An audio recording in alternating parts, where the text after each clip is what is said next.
Because it had to, because you're going to take the yards on that penalty each and every time. Over the middle, it's complete. Call it a gain of 5, and it'll make it a second down. And this is a guy straight out of college. They're not going to try to groom for a year or two. They want him to produce right away.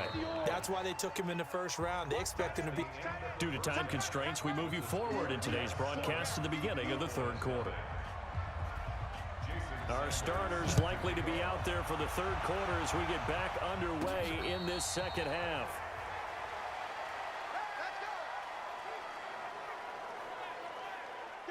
About set for this next drive by the Cowboys offense. They're close game, but they're going to need to do a little bit better probably here in half two, no? I would agree with that totally.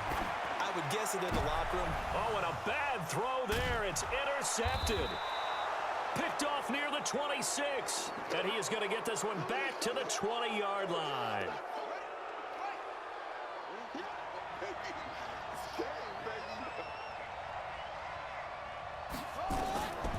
They'll come out throwing here on first down. To the end zone.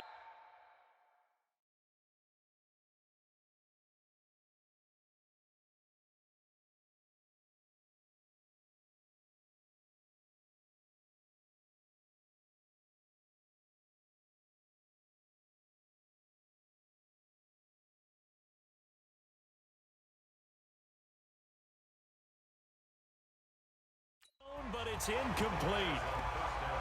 You know, last week I remember asking you, what would an offensive coordinator be looking for week 2 of the preseason? Now we're in week 3.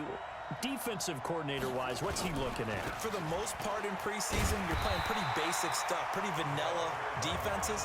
You're looking for guys that play with abandon, that just go out and make plays. You kind of let their athletic ability take over in order for you to notice them.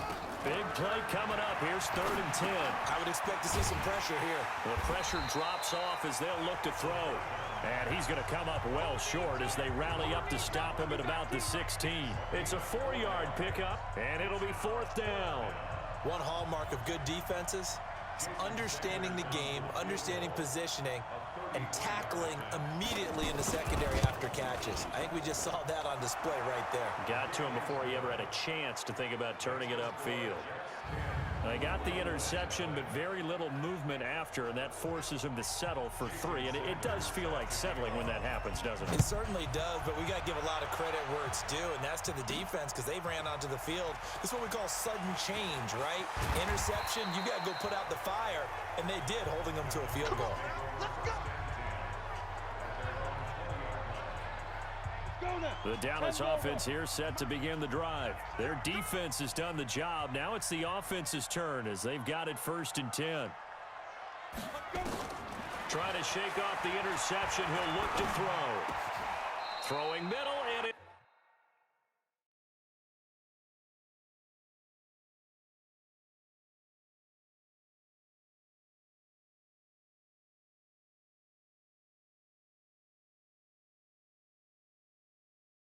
It's complete.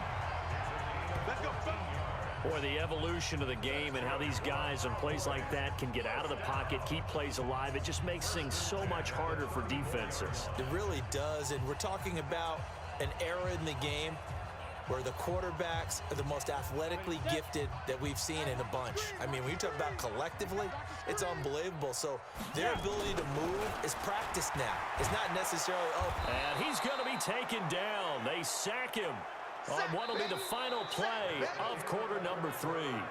Back now in Arlington. It's the Cowboys in possession of the football, but they trail here as we begin the 4th quarter of play.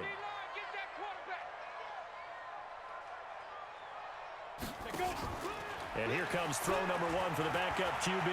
Flushed out right. He's got his man on the crossing route. A 1st down there on a pickup of 25. Clock management definitely critical here if they want to get back in this game. Absolutely agreed. They have to up the tempo in this case, down a couple of scores. Want to make sure they have a chance to win this ball game. He's going to let it fly. This is caught inside the 15. And all the way down to the 7-yard line. It's a big play for the Cowboys on 3rd. And even 40 yards. Well, that's something you haven't had to talk about.